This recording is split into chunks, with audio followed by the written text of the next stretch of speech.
If you read through the Psalms and you notice that a lot of the Psalms have introductions, notes at the beginning, Psalm 6 is no exception. Psalm 6 says that Psalm 6 is for the director of music with stringed instruments according to the Sheminith, Psalm of David.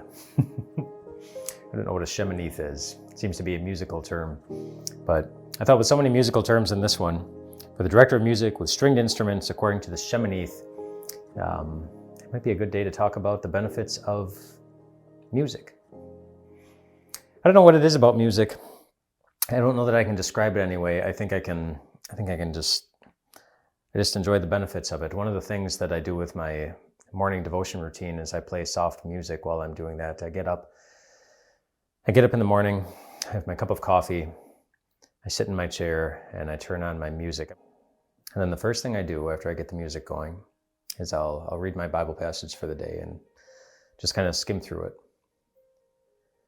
And then I breathe, like intentionally. Take a deep breath. Then I exhale. Another deep breath.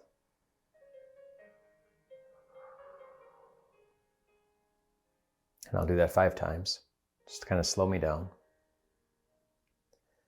Then I'll intentionally try to recall just things from the last 24 hours for which I'm thankful. Remind myself of particular blessings God gave over the last day.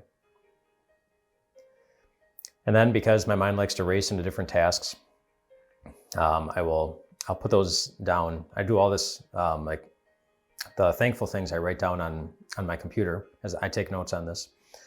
And then I put down a list of the things that I want to be focused on for the day, all the tasks that pop into my mind, and just get them on paper so I can unload them. So I've put them somewhere, so I know that they're somewhere, and I'm not going to be tempted to keep thinking of things that I need to do so I don't forget things. So I've breathed, and I'm reminding myself of blessings from the previous day, and then I put myself on, or give myself my to-do list, and just put that aside for a bit. And then I do another list, a list of things, I call it things to be mindful of. Like, what are the things that hit me emotionally over the last 24 hours, either high, happy emotions or deep, sad emotions. But I get those down too. And by the time I've done all that, then I'm ready to go back to the Bible passages. And then I read the Bible passages and do a deeper dive, slow down, and just let the words soak in. And then whatever key words or phrases jump out at me, I just start typing. Whatever thoughts I want to share with God and ask a prayer of thanks, whatever it is. But I do all this with music in the background. And again, I don't know that I have the ability to describe why the music does what it does, but music has always obviously been it's been a great gift from God. David knew that. David was a musician, and he had the ability to play soothing music. He did that for Saul.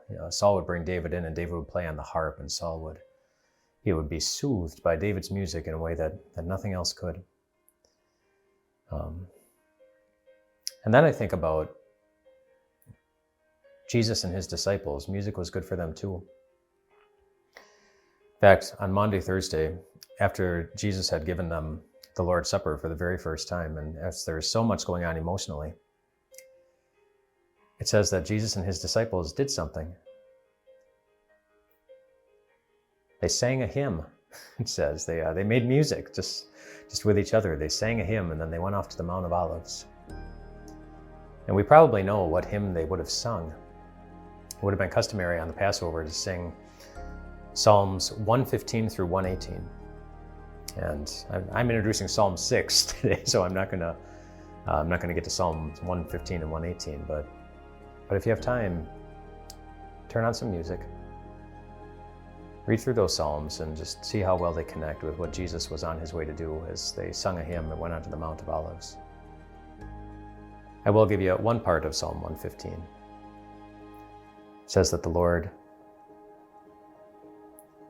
remembers us. And let that be your confidence today, that the Lord remembers you too. That's what Jesus was going to do. Rest well tonight, my friends.